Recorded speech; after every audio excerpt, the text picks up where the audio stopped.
আলহামদুলিল্লাহ, আমরা আল্লাহ সুবহানাহু ওয়া তাআলার প্রশংসা জ্ঞাপন করছি যে আল্লাহ সুবহানাহু ওয়া তাআলা দীর্ঘ একটি মাস সিয়াম পালন শেষে ঈদুল ফিতর আদায়ের পরে আজকে শাওয়াল মাসের প্রথম জুমাতে আমাদেরকে সুস্থ রেখে আসার তৌফিক দান করেছেন। এই জন্য আমরা অন্তরস্থল থেকে আল্লাহর প্রশংসা জ্ঞাপন করছি, আলহামদুলিল্লাহ। দুরুদ এবং সালাম বর্ষিত হোক প্রিয় নবীর প্রতি, যাকে আল্লাহ সুবহানাহু ওয়া তাআলা সকল পাপ থেকে মুক্ত রেখেছেন এবং যাকে করেছেন বিশ্ব নবী, শ্রেষ্ঠ নবী, এবং তিনি নিজ থেকে কোনো কথা বলতেন না আল্লাহ সুবহানাহু ওয়া তাআলার ওহী ব্যতীত। সেই নবীর জন্য দুরুদ এবং সালাম, আল্লাহুম্মা সাল্লি আলাইহি আল্লাহুম্মা বারিক আলাইহি। সম্মানিত জুমা জামাতের উপস্থিত মুসল্লিয়ান ইকরাম, আল্লাহ সুবহানাহু ওয়া তাআলা আমাদেরকে অসংখ্য নেয়ামত দিয়ে আমাদেরকে ডেকে রেখেছেন। কোরআনে আল্লাহ বলছেন, ওয়াইন তাউদ্দু নি'মাতাল্লাহি লা তুহসুহা। আমি তোমাদেরকে কত নেয়ামত দিয়েছি, এগুলি যদি তোমরা গণনা করতে থাকো এক দুই করে, তাহলে তোমাদের জীবন শেষ হয়ে যাবে, কিন্তু আমার নেয়ামতের কথা গণনা করে লেখে বলে এগুলি শেষ করতে পারবে না।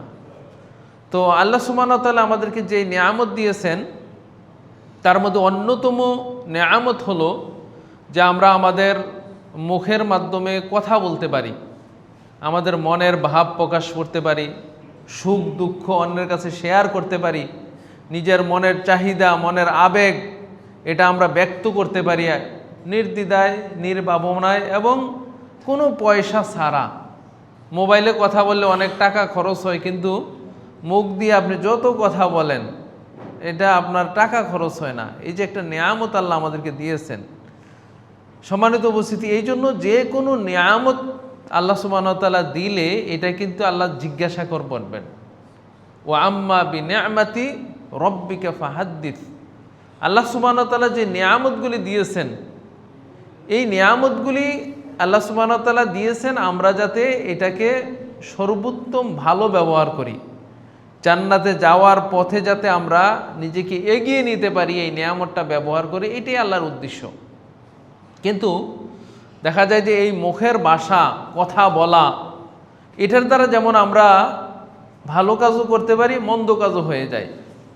কথার মাধ্যমে মানুষের ব্যক্তিত্ব যেমন ফুটে ওঠে, আল্লাহর প্রশংসা যেমন প্রকাশিত হয়, কথার মাধ্যমে আমরা যেমন আল্লাহর গুণগান গাইতে পারি, প্রশংসা করতে পারি, অনুরূপভাবে কথার মাধ্যমে অনেক পাপও হয়ে যেতে পারে।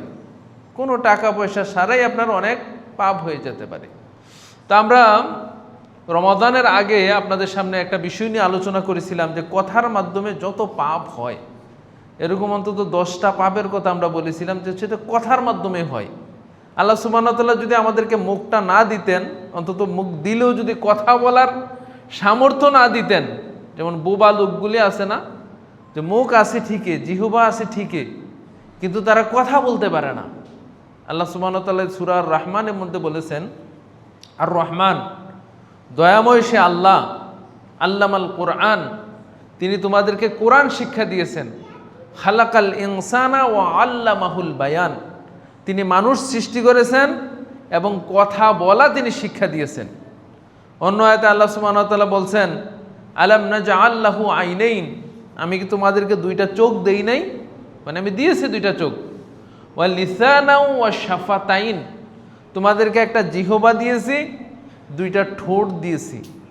ঠোঁটের এবং জিহ্বার সংমিশ্রণে একত্রিত হয়েই একটা সুন্দর কথা মুখ থেকে বের হয়। তো সম্মানিত উপস্থিতি, এই কথার মাধ্যমে অনেক পাপ হয়ে যেতে পারে আপনার। যেমন মিথ্যা বলা একটা পাপ। এটা যদি আপনার মুখের কথা না থাকতো, মানে মুখ আছে কিন্তু কথা বলতে পারেন না, যারা বোবা, তাদের মতো যদি আল্লাহ আপনাকে বানিয়ে দিতেন, তাহলে এই পাপটা অনেকাংশে কম হতো। গীবত করা, মিথ্যা সাক্ষী দেওয়া, মিথ্যা কসম করা, গালি দেওয়া, এই যে পাপগুলি, এগুলি কিন্তু মুখের মাধ্যমে হয়ে থাকে, অধিকাংশ ক্ষেত্রে মুখের মাধ্যমে হয়ে থাকে। এই জন্য মুআদ ইবনে জাবাল রাদিয়াল্লাহু তাআলা আনহু কে রাসূল সাল্লাল্লাহু আলাইহি ওয়াসাল্লাম বলেছেন, ইয়া মুআদ সাকুলাত আলাইকা উম্মুক, তোমার মা তোমাকে হারিয়ে ফেলুক। এটা আরবদের একটা পরিভাষা, যে তোমার মা তোমাকে হারিয়ে ফেলুক। মুখ ছাড়া মানুষ যে কথা বলে, এই কথা বলাটা ছাড়া আর কোন পাপ আছে যেই পাপ মানুষকে পিছন থেকে ধাক্কা দিয়ে জাহান্নামে নিক্ষেপ করবে? মানে মুখ এমন একটা জিনিস আল্লাহ দিয়েছেন, যেইটা যদি মানুষ হেফাজত না করে তাহলে ওই মুখ তাকে পিছন থেকে ধাক্কা মেরে জাহান্নামে ফেলে দিবে। এই জন্য রাসূল সাল্লাল্লাহু আলাইহি ওয়াসাল্লাম বলেছেন, সাআদ ইবনে সাদ আর সাদি রাদিয়াল্লাহু তাআলা আনহুর হাদিস, সহিহ বুখারীর, রাসূল সাল্লাল্লাহু আলাইহি ওয়াসাল্লাম বলেছেন যে মাইয়াজমান লিমা বাইনা লিহিয়াইহি ওয়া মা বাইনা রিজলাইহি আযমান লাহুল জান্নাহ। কেউ যদি আমাকে গ্যারান্টি দিতে পারে, জামিনদার হতে পারে কেউ, কোনো ব্যক্তি, যে তার মুখের এবং লজ্জাস্থানের, দুই চোয়ালের মাঝখানে যেটা আছে এবং দুই রানের মাঝখানে যেটা আছে লজ্জাস্থান এবং মুখের যদি কেউ জামিনদার হতে পারে, আমি মুহাম্মদ তার জন্য জান্নাতে জামিনদার হয়ে যাব। কত বড় কথা! সম্মানিত উপস্থিতি, তো আজকে আমরা একটা বিষয় নিয়ে আপনাদের আলোচনা করব, সেটা হলো যে মুখের মাধ্যমে যত ইবাদত, মানে আপনার টাকা পয়সা কিছুই তো খরচই হবে না, বরং এই মুখের কথা বলার মাধ্যমে, মুখের উচ্চারণের মাধ্যমে আপনি যত ইবাদত করতে পারবেন তার কয়েকটা আমরা বলবো ইনশাআল্লাহ। মা তৌফিক ইল্লা বিল্লাহ, আলাইহি তাওয়াক্কালতু ইলাইহি উনীব। রব্বি ইশরাহ লি সাদরি ওয়া ইয়াসসির লি আমরি ওয়াহলুল উকদাতাম মিন লিসানি ইয়াফকাহু কওলি। প্রথম যে ইবাদত আপনি মুখের মাধ্যমে করতে পারেন সেটা হলো শাহাদাতাইন, সাক্ষী দেওয়া। আল্লাহ সুবহানাহু ওয়া তাআলাকে সাক্ষী দেওয়া, রাসূল সাল্লাল্লাহু আলাইহি ওয়াসাল্লামকে সাক্ষী দেওয়া। কালেমায়ে শাহাদাত আমরা পড়ে থাকি, আশহাদু আল্লা ইলাহা ইল্লাল্লাহু ওয়া আশহাদু আন্না মুহাম্মাদান আবদুহু ওয়া রাসূলুহু। এই সাক্ষ্য দেওয়াটা ইসলামে প্রবেশ করার মাধ্যম। আমরা যারা এমনি মুসলমান হয়ে গেছি, মানে মুসলিমের ঘরে জন্মগ্রহণ করেছি আর পিতামাতা আমাদেরকে সুন্নতে খতনা করে দিছে, আমরা মনে করছি মুসলমান হয়ে গেছি। আসলে মুসলমান হলো তিনটা জিনিসের সমন্বয়। একটা হলো অন্তরে বিশ্বাস, মুখে স্বীকৃতি আর কাজে বাস্তবায়ন। তাসদিকু বিল জিনান ওয়াল ইকরারু বিল লিসান ওয়াল আমালু বিল আরকান।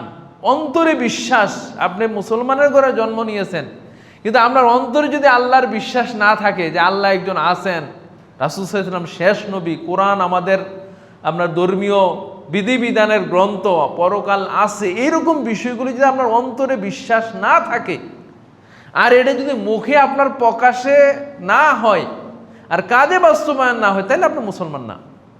নামে মুসলমান থাকতে পারে, আইডি কার্ডে মুসলমান থাকতে পারে, মুসলিম এলাকায় বাস করতে পারেন, কিন্তু আল্লাহর খাতায় এই কাজগুলি না থাকলে, অন্তরে বিশ্বাস, মুখে স্বীকৃতি, কাজে বাস্তবায়ন, এগুলি না থাকলে আপনি পরিপূর্ণ মুসলিম মুমিন হইতে পারবেন না। এই জন্য শাহাদাত, সাক্ষ্য, আমরা অনেক সময় সাক্ষ্য দিই। এই যে আপনি সালাত পড়তেছেন, সালাতের বৈঠকে আমরা আত্তাহিয়াতুর এক পর্যায়ে বলি আশহাদু আল্লা ইলাহা ইল্লাল্লাহ, এরকম আমরা সাক্ষী দিয়ে থাকি। তো সম্মানিত উপস্থিতিটা অন্তর থেকে দিয়ে মুখে স্বীকৃতি দিতে হবে। আর এই সাক্ষ্যর কারণেই ইসলামের প্রাথমিক যুগে রাসূল সাল্লাল্লাহু আলাইহি সাল্লামের মক্কাতে 13 বৎসর কোনো ইবাদত ফরজ হয়নি। সালাত বলেন, সিয়াম বলেন, হজ বলেন, যাকাত বলেন, অন্যান্য যত ইবাদত আছে, মৌলিক যে ইবাদতগুলি, এগুলি কোনোটাই ফরজ হয়নি। 13 বছর রাসূল সাল্লাল্লাহু আলাইহি ওয়াসাল্লাম যে দাওয়াতটা দিয়েছেন এটা হলো সাক্ষী। কুলু লা ইলাহা ইল্লাল্লাহ তুফলিহুন, তোমরা শুধু বলো, সাক্ষী দাও যে আল্লাহ ছাড়া কোনো সত্য মাবুদ নেই আর মুহাম্মদ সাল্লাল্লাহু আলাইহি সাল্লাম আল্লাহর পক্ষ থেকে প্রেরিত সর্বশেষ এবং সর্বশ্রেষ্ঠ নবী। এটা সাক্ষ্য দাও তোমরা, তোমরা সফলকাম হয়ে যাবে। এবং যারা মক্কাতে ইন্তেকাল করেছে, যারা মক্কাতে ইন্তেকাল করেছেন ইমানের শহীদ, আপনার সুমাইয়া যিনি প্রথম শহীদ, হ্যাঁ, তারপরে আপনার রাসূল সাল্লাল্লাহু আলাইহি ওয়াসাল্লামের স্ত্রী খাদিজা সহ অন্যান্য যারা মক্কাতে ইন্তেকাল করেছেন, তারা অনেকে দেখা যায় যে সালাতই তখন ফরজ হয়নি। রাসূল সাল্লাল্লাহু আলাইহি ওয়াসাল্লাম মেরাজ হয়েছে একেবারে নবুয়তের আগ মুহূর্তে। তো তারা দেখা যায় যে শুধু সাক্ষ্য দিয়েছিলেন, ও সাক্ষ্যের উপরে দৃঢ় থেকেই তারা জান্নাতে চলে গেছেন। সুবহানাল্লাহ, সুবহানাল্লাহ।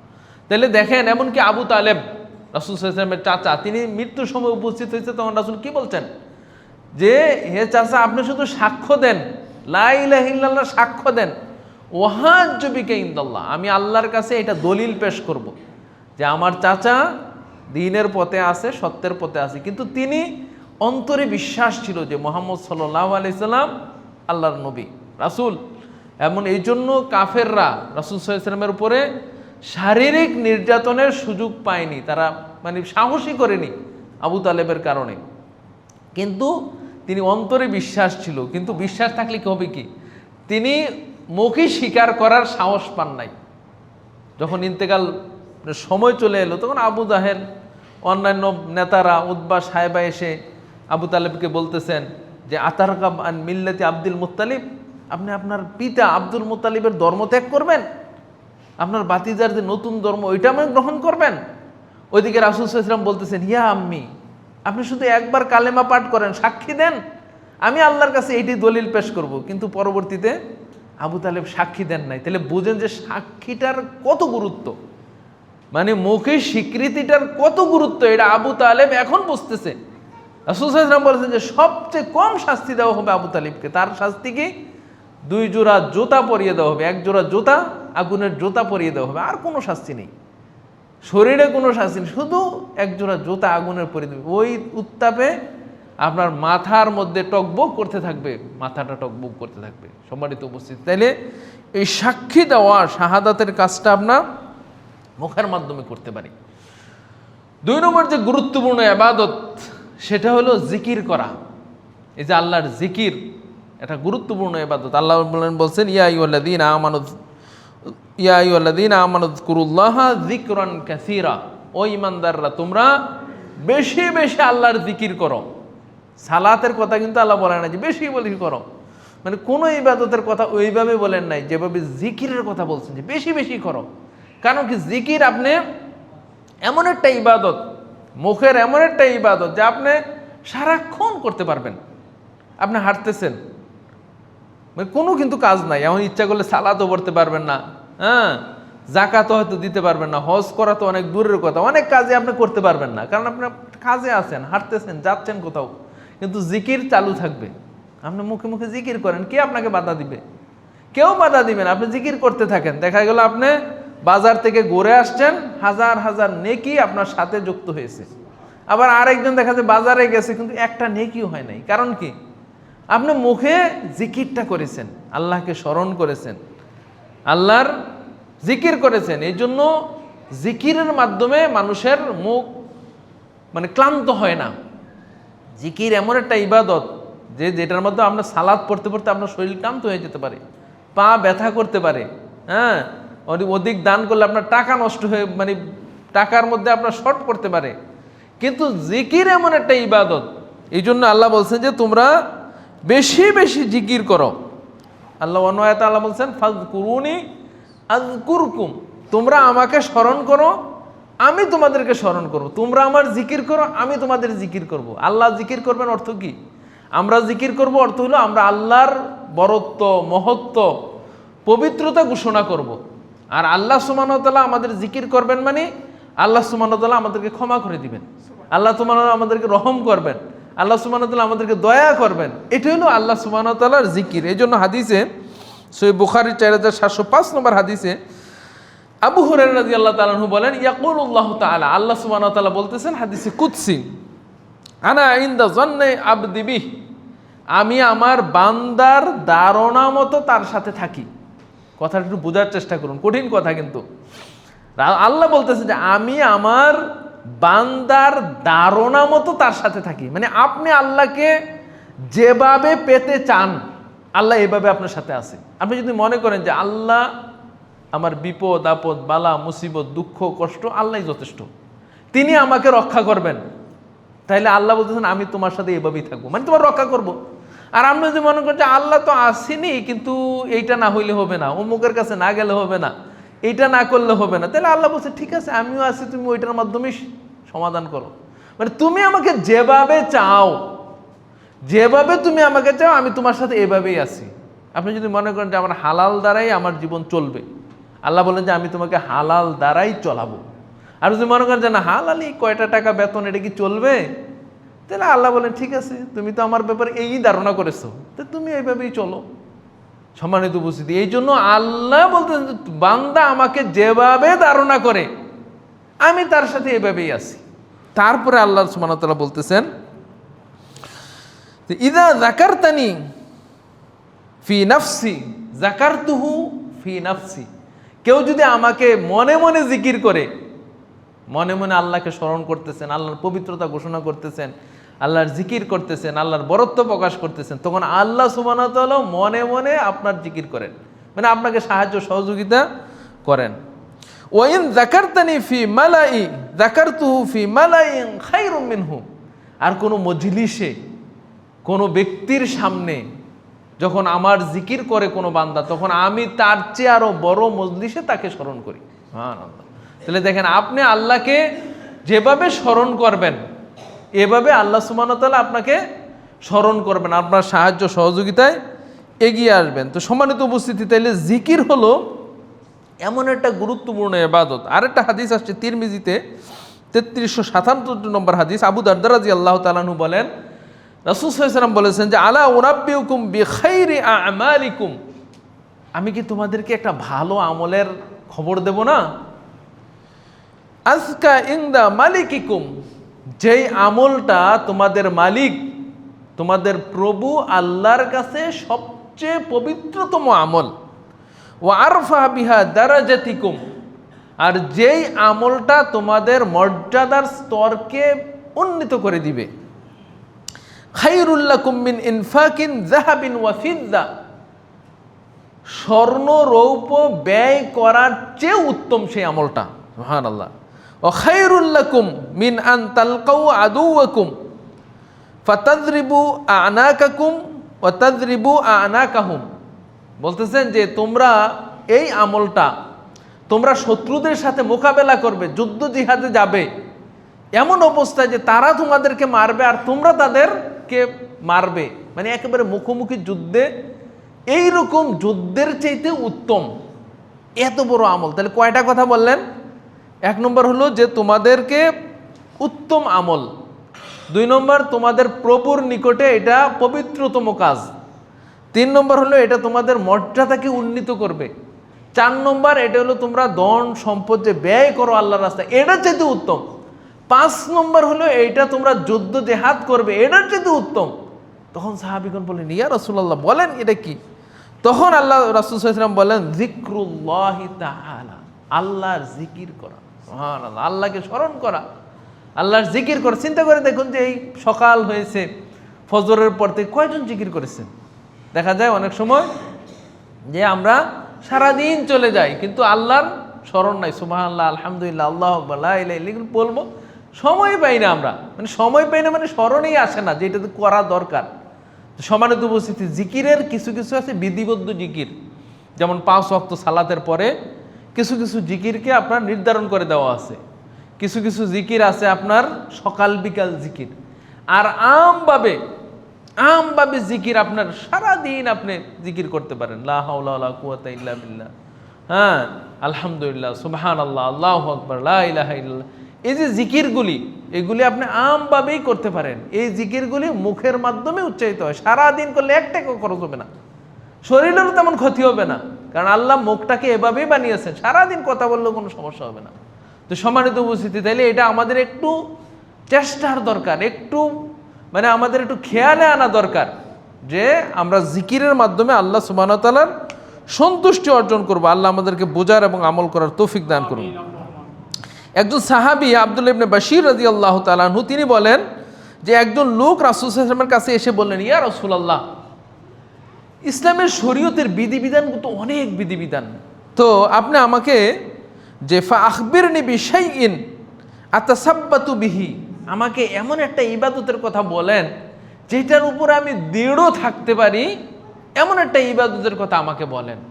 তখন রাসূল সাল্লাল্লাহু আলাইহি সাল্লাম বললেন, লা ইয়াযালু লিসানুকা রাতবাম মিন যিকরিল্লাহ, তোমার জিহ্বার যেন সব সময় জিকিরে সিক্ত থাকে, সব সময় তোমার জিহ্বার মধ্যে জিকির লেগে আছে। অনেক সময় দেখা যায় যে আপনি একজন লোক কথা বলতেছে আরেকজনের সাথে, তারপর একেবারে 8 মিনিট 10 মিনিট কথা বলছে, কোনোবার সুবহানাল্লাহ, আলহামদুলিল্লাহ, আল্লাহু আকবার, লা ইলাহা ইল্লাল্লাহ বলে না।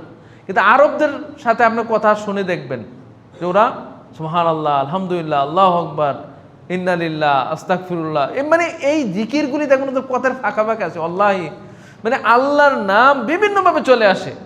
কিন্তু আমরা দেখা যায় যে একজনের সাথে কথা, আপনি দেখেন কথা যখন বলবেন, আপনার একটা সুসংবাদ দিলে আলহামদুলিল্লাহ বলেন, সুবহানাল্লাহ বলেন, এটা দুঃসংবাদ শুনছেন ইন্না লিল্লাহ বলেন, ভবিষ্যতে একটা কাজ করবেন ইনশাআল্লাহ বলেন। এই কথাগুলি কিন্তু আমাদের দৈনন্দিন কাজের সাথেই চলে আসা উচিত জিকিরগুলি, কিন্তু আমাদের একটু মানে বেখেয়াল, আমরা মানে দুনিয়া এইটা হচ্ছে ইবাদত, এইটার মাধ্যমে যদি আমরা সন্তুষ্টি আল্লাহর হতে পারে এইটা আমরা অনেক সময় খেয়ালই করি না।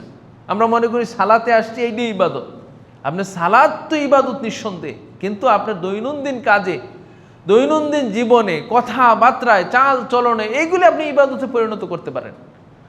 আল্লাহ সুবহানাহু ওয়া তাআলা আমাদেরকে বুঝার এবং আমল করার তৌফিক দান করুক। 3 নম্বর যে ইবাদত আমরা করতে পারি মুখের মাধ্যমে, সেটা হলো আজান এবং ইকামত দেওয়া, আজানের জবাব দেওয়া, আজানের পরে দোয়া পাঠ করা, মানে আজানের সাথে যতগুলি জড়িত কাজ। এই যে আজান দেওয়া, এটা কিন্তু একটা বিরাট ইবাদত। মানে মুয়াজ্জিনের ব্যাপারে রাসূল সাল্লাল্লাহু আলাইহি ওয়াসাল্লাম বলেছেন যে মুয়াজ্জিনের আজান শব্দ যত মানুষ, যত জিন, যত জড় পদার্থ, যত জীব পদার্থ শুনবে, মানে যতদূর তার আওয়াজটা যাবে, আর এর মাঝখানে যারাই থাকবে, জিন, ইনসান, লতা পাতা, মাটি, মানে জড় জীব যা থাকবে, কিয়ামতের দিন তারা সবাই তার জন্য সাক্ষী দিবে যে এই লোকটা মানুষকে ডেকেছে। কি ডাকছে? আল্লাহু আকবার বলছে, আশহাদু আল্লা ইলাহা ইল্লাল্লাহ বলছে। মানে ইসলামের যে মৌলিক কথাগুলি, এগুলো কিন্তু আজানের মধ্যে চলে আসে। আল্লাহর সাক্ষী দেওয়া হচ্ছে, মুহাম্মদ সাল্লাল্লাহু আলাইহি ওয়াসাল্লামের সাক্ষী দেওয়া হচ্ছে, সালাতের দিকে ডাকা হচ্ছে যেটা সর্বোত্তম ইবাদত, তারপরে মানুষকে কল্যাণের দিকে ডাকা হচ্ছে যে সর্বোত্তম ইবাদত। এই ইবাদতের এই কাজটা যারা করবে, এই জন্য মুয়াজ্জিনের সম্মান কিয়ামতের দিন বেশি হবে, যে তার গাঁটটা লম্বা করে দেওয়া হবে। মানে মানুষ সবাই ধরেন সমান, কিন্তু কিছু কিছু মানুষ একটু উঁচু হবে, লম্বা হবে। তারা কারা? তারা হলেন মুয়াজ্জিন। কারণ তিনি যেই, আসলে আমাদের মুয়াজ্জিনটা তো বোঝে না, কিন্তু কি যে বলে তিনি, আপনি কিন্তু ইসলামের মৌলিক কথাটাই বলতেছেন, যেটার জন্য আল্লাহ সুবহানাহু ওয়া তাআলা পৃথিবী সৃষ্টি করেছেন, তার একত্ববাদ প্রতিষ্ঠার জন্য, তার একত্ব প্রতিষ্ঠার জন্য এই পৃথিবী সৃষ্টি। যেদিন তাওহীদ থাকবে না, পৃথিবী ধ্বংস হয়ে যাবে, মানুষ থাকবে, কিন্তু যেদিন তাওহীদ থাকবে না, আল্লাহর একত্ব থাকবে না, ওই দিন পৃথিবী ধ্বংস হয়ে যাবে। এই একত্বের কথাই কিন্তু আজানে বলা হয়। তো সম্মানিত উপস্থিতি, এই জন্য আজান দেওয়া একটা গুরুত্বপূর্ণ কাজ। রাসূল সাল্লাল্লাহু আলাইহি ওয়াসাল্লাম বলেছেন, আবু হুরায়রা হাদিস, লাউ ইয়ালামুন নাসু মা ফিন নিদা ওয়া সাফুল আউয়াল, প্রথম কাতারে এসে সালাত আদায় করা আর আজান দেওয়ার মধ্যে যে কি নেকি, এটা যদি মানুষ জানতো, যে তাহলে তিনি এইটা পাওয়ার জন্য লটারি দিত। লটারি মানুষ কখন দেয়? ধরেন একটা জিনিস পাওয়ার জন্য 5 জন 7 জন 10 জন 15 জন 20 জন, একটা জিনিস আজান, ফজরের সময় আজান একবারই হবে, এখানে এই আজান দেওয়ার জন্য 10 জন লোক এসে সিরিয়াল দিয়েছে, তখন কি করতে হবে? লটারি দিতে হবে। প্রথম কাতারে ধরুন 50 জন লোক দাঁড়াইতে পারে, কিন্তু 200 লোক এসে বলতে আমরা প্রথম কাতারে দাঁড়াবো, তাহলে লটারি দিতে হবে। মানে একটা জিনিস নেওয়ার জন্য রাসূল সাল্লাল্লাহু আলাইহি ওয়াসাল্লাম এত সওয়াব, কিন্তু কত সওয়াব এটা কিন্তু বলেন নাই। কিছু কিছু আমলের সওয়াব আল্লাহ গোপন রাখছেন। এই যে সিয়াম আপনারা পালন করছেন, এটার ব্যাপারে কি বলা হয়েছে? যে সকল আমল 10 থেকে 700 গুণ আল্লাহ দেন, কিন্তু সিয়ামের আমলটা আল্লাহ গোপন রাখছেন। যেটা কি দেব আমি জানি, মানে এটা আমি দেবো। আর সাওমুলি ওয়ানা আজিবি, সিয়াম আমার জন্য রাখছেন, এটা আমি তাকে মর্যাদা দেব, আমি দেব। কত দূর দিবেন আল্লাহ কিন্তু বলেননি। তো তারপরে যে এতেকাফ করে মানুষ, এতেকাফের ফজিলত কিন্তু ইসলামে বলা নেই যে এতেকাফ করলে এত ফজিলত, কি দেবে এটা আল্লাহ ভালো জানেন। তো রাসূল সাল্লাল্লাহু আলাইহি ওয়াসাল্লাম বলতেছেন যে প্রথম কাতারে দাঁড়ানোর যে কি ফজিলত, আর আপনার এই যে আজান দেওয়ার যে কি ফজিলত, এটা যদি মানুষ জানতো তাহলে লটারি করতো। কারণ এত মর্যাদাপূর্ণ জিনিস, এত ফজিলতপূর্ণ জিনিস, এটা জানার জন্য মানুষ লটারি করতো। তো তাহলে দেখেন সহিহ বুখারীর 615 নম্বর হাদিস। তাহলে এইটা হলো আজান দেওয়া, এই কাজটা আমরা মুখে করতে পারি। অনেক মুয়াজ্জিন আমরা বিভিন্ন মসজিদে দেখতে পাই যে আজান দিচ্ছে, কোনো টাকা নিচ্ছে না, মানে আজান উনি দিচ্ছেনই, টাকা নিচ্ছে। হয়তো মসজিদের পাশে বাড়ি, কিন্তু আজান দিচ্ছেন, কিন্তু টাকা নিচ্ছেন না। তো এইরকম ভালো কাজ যারা বোঝেন, এটা মুখের একটা কাজ, যেটা মুখের মাধ্যমে আমরা করতে পারি। আর এটা হলো আজানের শেষে দোয়া পাঠ করা। রাসূল সাল্লাল্লাহু আলাইহি সাল্লাম বলেছেন যে ইজা সামিতুমুল মুয়াজ্জিনা ফাকুলু মিসলু মা ইয়াকুলুল মুয়াজ্জিন, মুয়াজ্জিন যখন আজান দেয় তখন তোমরা আজানের জবাব দাও। মুয়াজ্জিন যা বলে ওইটা বলে তোমরা তার জবাব দাও। তারপরে কি করো? সুম্মা সালুল্লাহ আলিয়াল ওসিলা, তারপরে তোমরা আজানের দোয়া পড়ো এবং দোয়ার মধ্যে আমার জন্য ওসিলা চাও। ওয়া আতি মুহাম্মাদানিল ওসিলাতা ওয়াল ফাদিলা, আমরা দোয়ার মধ্যে বলি যে আল্লাহ আপনি মুহাম্মদ সাল্লাল্লাহু আলাইহি সাল্লামকে ওসিলা এবং ফাদিলা দান করুন। তো রাসূল সাল্লাল্লাহু আলাইহি ওয়াসাল্লাম বলছেন যে ওসিলাটা হলো জান্নাতের মধ্যে একটা স্থান, যেটা আল্লাহ সুবহানাহু ওয়া তাআলা একজন বান্দাকেই দিবেন, আর আমি আশা করি যে এটা আল্লাহ আমাকে দিবেন। এই জন্য তোমরা আল্লাহর কাছে আমার জন্য দোয়া করো। তারপর রাসূল সাল্লাল্লাহু আলাইহি ওয়াসাল্লাম বলছেন, মান সাআলাল্লাহু লিয়াল ওসিলা হাল্লাত লাহুল শাফাআ।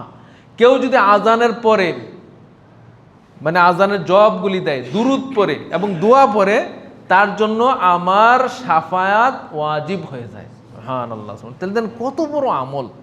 কিন্তু আমরা অনেক সময় দেখা যায় যে আজানের জবাব খুব কমই দেই, কথা বলতেছি, আজান হচ্ছে, কথাই চালিয়ে যাচ্ছি, অথবা বসে আছি, আজান হচ্ছে, বসেই আছি। কিন্তু এইটাও যে একটা ইবাদত, এবং শুধু ইবাদত না, বড় একটা ইবাদত, জান্নাতে যাওয়ার মতো ইবাদত। রাসূল সাল্লাল্লাহু আলাইহি ওয়াসাল্লামের শাফায়াত, যেই কাজগুলোর কারণে আপনি রাসূলের শাফায়াত পেতে পারেন, ওই রকম একটা কাজ হলো আজানের জবাব দেওয়া। তাহলে সম্মানিত উপস্থিতি, একটু যদি সচেতন হই, কোনো টাকা লাগবে না, পয়সা লাগবে না, মুখেরও কোনো ক্ষতি হবে না, কারণ আল্লাহ মুখকে এভাবে বানিয়েছেন, যত কথা বলেন মুখে ক্লান্ত হবে না। তাহলে এটা আমরা করতে পারি, আমাদের আমলের মধ্যে এগুলি নিয়ে আসতে পারি। আল্লাহ সুবহানাহু ওয়া তাআলা আমাদেরকে বুঝার এবং আমল করার তৌফিক দান করুন। 4 নম্বর যে ইবাদতটা আমরা করতে পারি মুখের মাধ্যমে, সেটা হলো দোয়া করা। আল্লাহ সুবহানাহু ওয়া তাআলার কাছে দোয়া করা। আর দোয়াও হুয়াল ইবাদা। রাসূল সাল্লাল্লাহু আলাইহি ওয়াসাল্লাম বলেছেন, তিরমিজির 2969 নম্বর হাদিস, আর দোয়াও হুয়াল ইবাদা, মানে দোয়াটাই ইবাদত।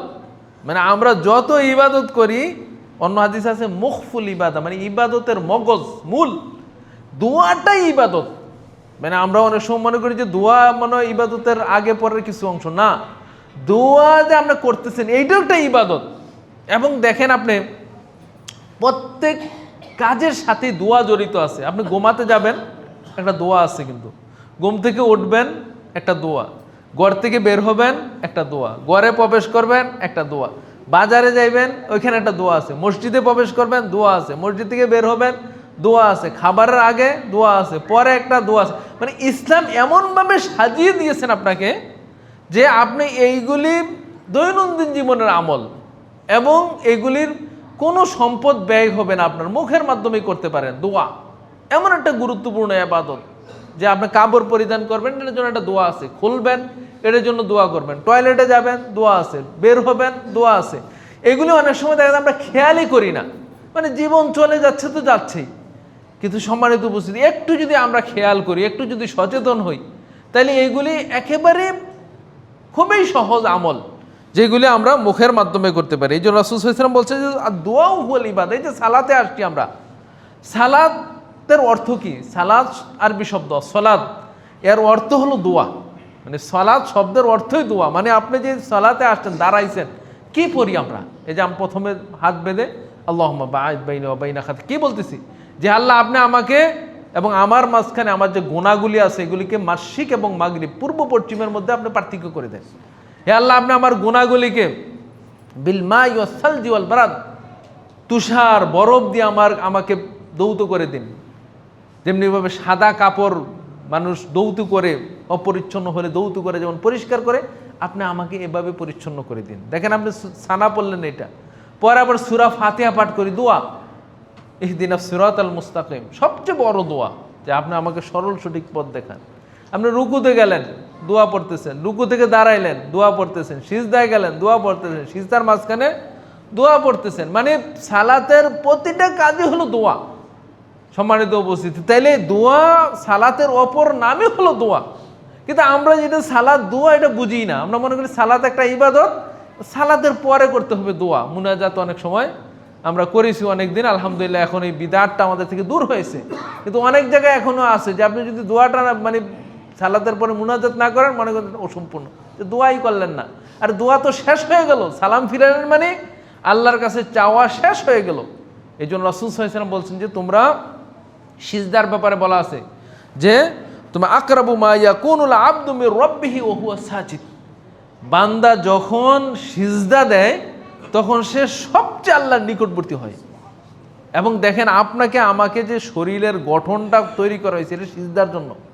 কোনো প্রাণীকে এভাবে 7টা অঙ্গ দিয়ে সিজদা করতে হয়, 2 হাত, 2 পায়ের আপনার আঙ্গুলি এবং আপনার 2 হাঁটু, এটা হলো 6টা, আর কপাল এবং নাককে বলা হয়েছে একটা। এই 7টা জিনিস দিয়ে সিজদা করে। আপনি কোনো প্রাণীকে এভাবে দিয়ে আপনি সিজদা করাইতে পারবেন না, কিন্তু মানুষকে আল্লাহ সুবহানাহু ওয়া তাআলা এই সিজদাটা হলো আল্লাহর সবচেয়ে নিকটবর্তী যাওয়ার আমল।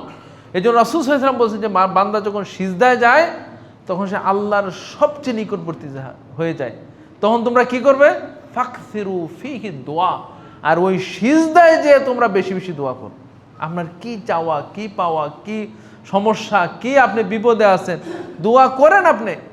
সিজদা হলো সবচেয়ে বড়, মানে এই সালাতের মধ্যে দোয়ার একটা স্থান। আরেকটা স্থান হলো যে যখন সালাম ফিরানোর আগ মুহূর্তে দোয়ায়ে মাসুরা পড়া শেষ হয়েছে, এবার আপনি যত চাইতে পারেন, সালাম ফিরানোর আগ পর্যন্ত যত চাইতে পারেন আপনি আল্লাহর কাছে। তো সম্মানিত উপস্থিতি, তাহলে এই দোয়ার মতো একটা ইবাদত, এই ইবাদতটা আমরা এই মুখের মাধ্যমে করতে পারি। একটু যদি সতর্ক হই, দেখা যাবে আমাদের জীবনটা অনেক সুন্দর হয়ে যাবে, যে আমরা দোয়ার মাধ্যমে আল্লাহর ইবাদত করতে পারবো।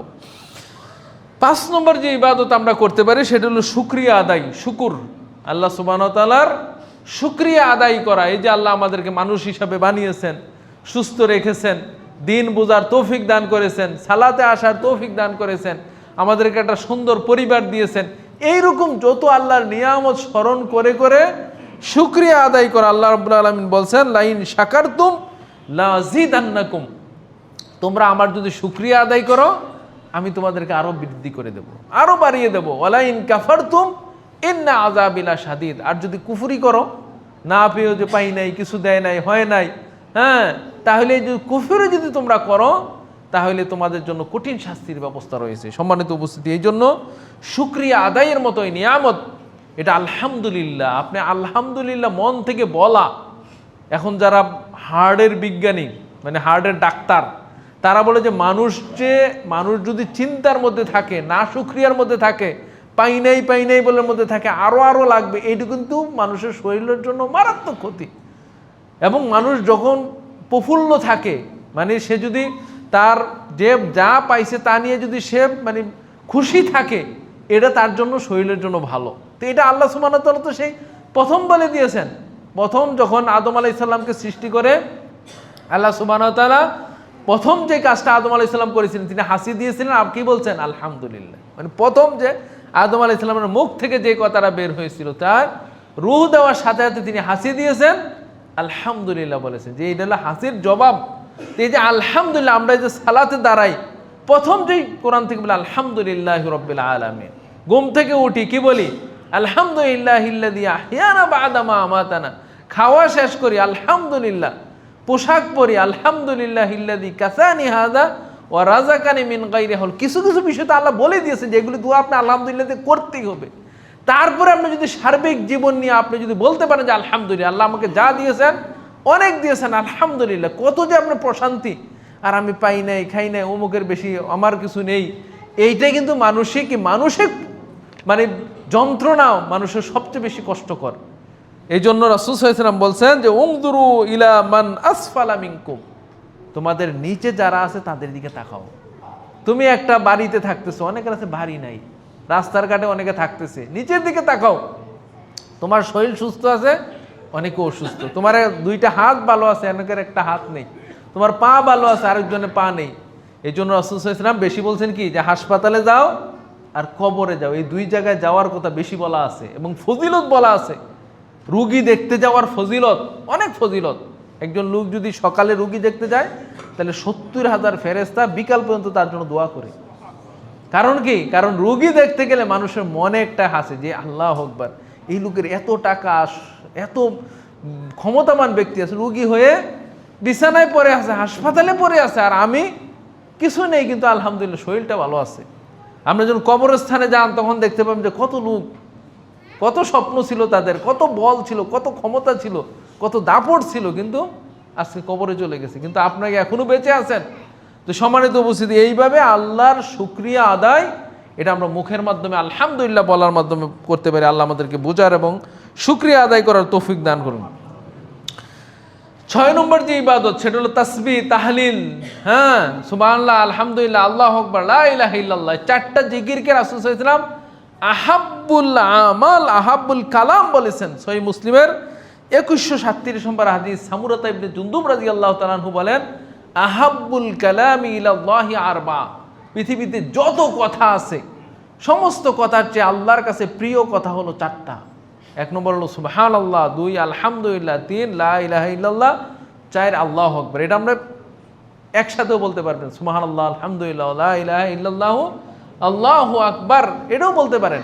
তো সম্মানিত উপস্থিতি, এই কথাগুলি আল্লাহ সুবহানাহু ওয়া তাআলার কাছে সবচেয়ে প্রিয়। এবং এইগুলি শুধু সুবহানাল্লাহ না, আপনি দিয়ে সুবহানাল্লাহর সাথে আরেকটু বাড়াই বলতে পারবেন, সুবহানাল্লাহি ওয়া বিহামদি, আরেকটু বাড়াই বলতে পারেন সুবহানাল্লাহি ওয়া বিহামদি, সুবহানাল্লাহিল আযীম। এই প্রতিটা কথার কিন্তু আলাদা আলাদা ফজিলত আছে। মানে সুবহানাল্লাহর একটা ফজিলত, সুবহানাল্লাহি ওয়া বিহামদির একটা ফজিলত, সুবহানাল্লাহি ওয়া বিহামদিহি আবার সকালে বলতে হয় আদাদা খালকিহি ওয়া রিদা নাফসিহি ওয়া জিনাতা আরশিহি। রাসূল সাল্লাল্লাহু আলাইহি ওয়াসাল্লাম বলছেন, একজন স্ত্রী, তিনি রাসূল সাল্লাল্লাহু আলাইহি ওয়াসাল্লাম একদিন ফজরের সালাত পড়ে অনেক দূরে হেঁটে বা কাজ টাজ করে এসে দেখলেন যে উনি জিকিরে করতেছে।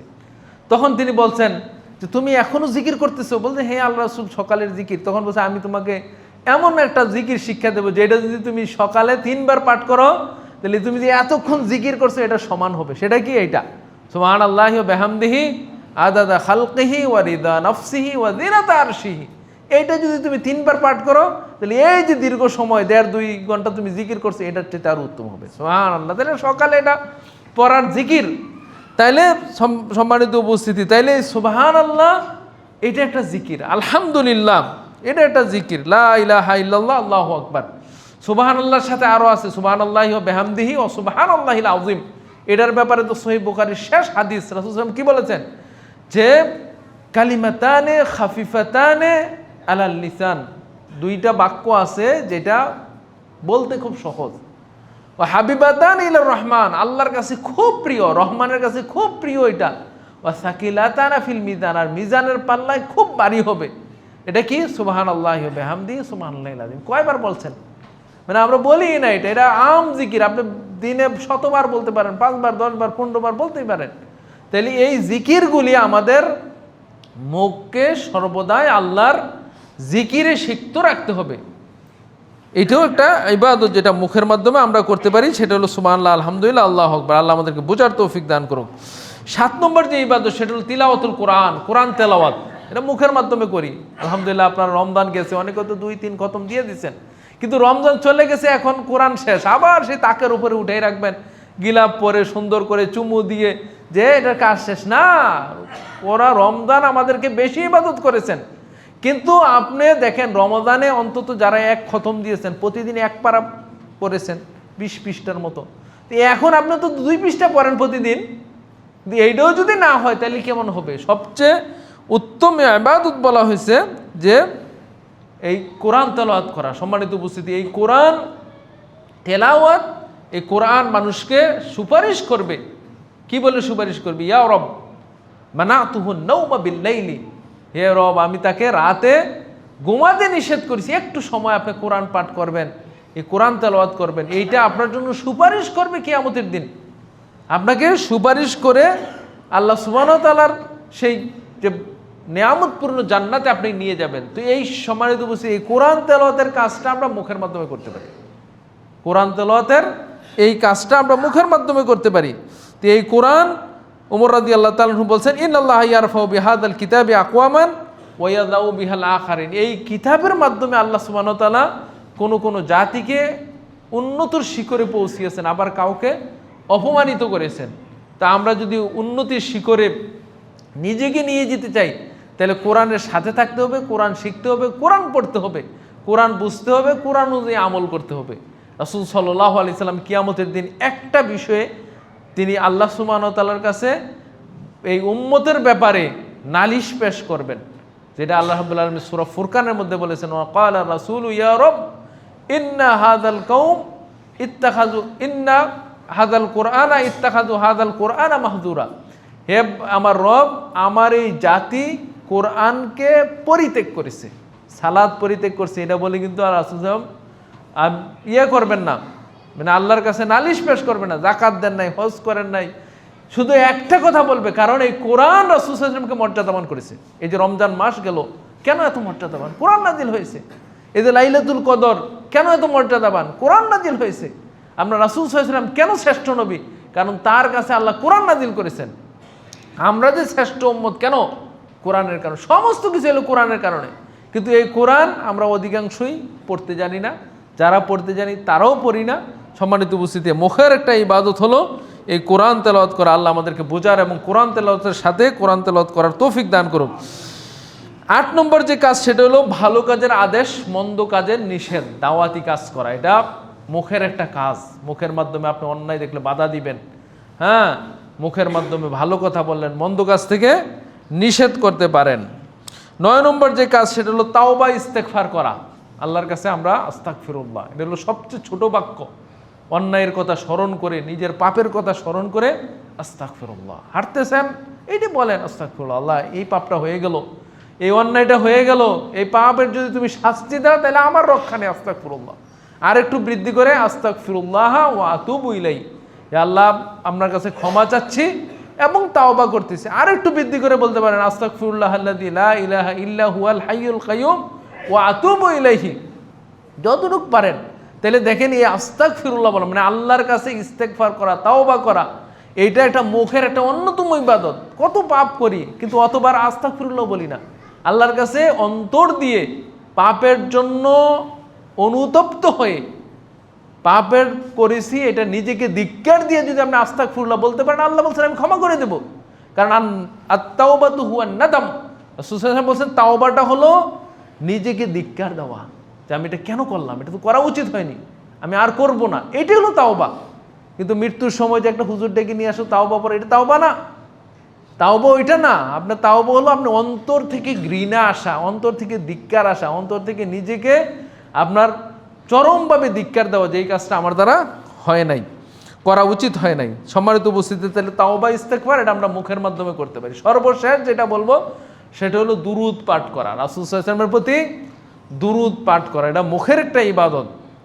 এই জন্য সবচেয়ে ছোট দুরুদ কোটা, সাল্লাল্লাহু আলাইহি ওয়াসাল্লাম। রাসূল সাল্লামের নাম আসলে অন্তত এটা বলবেন, কারণ এইটাও যদি না বলে কেউ, রাসূল সাল্লাম কি বলছেন, ওই যে 3 বার তিনি মিম্বরে উঠতেছিলেন, রমজান তো হাদিস অনেকবার শুনেছেন, তার মধ্যে একবার কি, যে ব্যক্তি আপনার নাম শুনলো হে মুহাম্মদ সাল্লাল্লাহু আলাইহি ওয়াসাল্লাম, সে যদি আপনার প্রতি দুরূদ পাঠ না করে তাহলে সেই ব্যক্তির জন্য লান। তখন রাসূল সাল্লাম কি বলছেন, আমিন বলে দিয়েছেন। তার মানে রাসূল সাল্লাল্লাহু আলাইহি ওয়াসাল্লামের প্রতি দুরূদ পাঠ করা এটাকে বখিল বলা হয়েছে।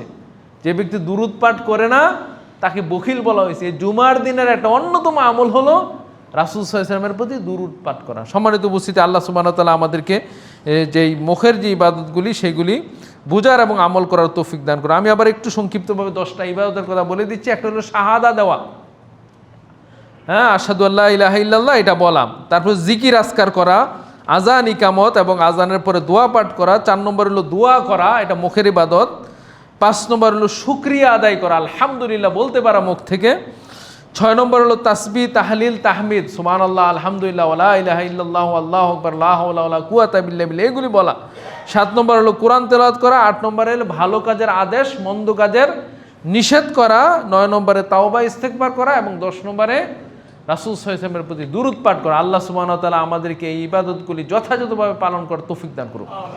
এবং এটি মুখের মাধ্যমে ইবাদত, যাতে মুখ আমরা যত খারাপ কথা বলবো তার চাইতে যাতে ভালো কথা আমাদের মুখ থেকে উচ্চারিত হয়। এই জিকির, আজকার, দোয়া, দুরূদ, তাসবিহ, তাহলিল এগুলি যাতে আমাদের মুখের মধ্যে লেগেই থাকে। কথাবার্তায়, আচরণে, ঘর থেকে বের হইতে, ঘর থেকে আসতে, কোনো কাজ করতে যেতে আমরা এই দোয়া জিকিরগুলি করতে পারি। আল্লাহ আমাদেরকে সেই তৌফিক দান করুন। হাযা ওয়া সাল্লাল্লাহু আলা নবিয়িনা মুহাম্মদ ওয়া আলা আলিহি ওয়া সাহবিহি আজমাইন। আল্লাহুম্মা সাল্লি আলাইহি ওয়া বারিক আলাইহি।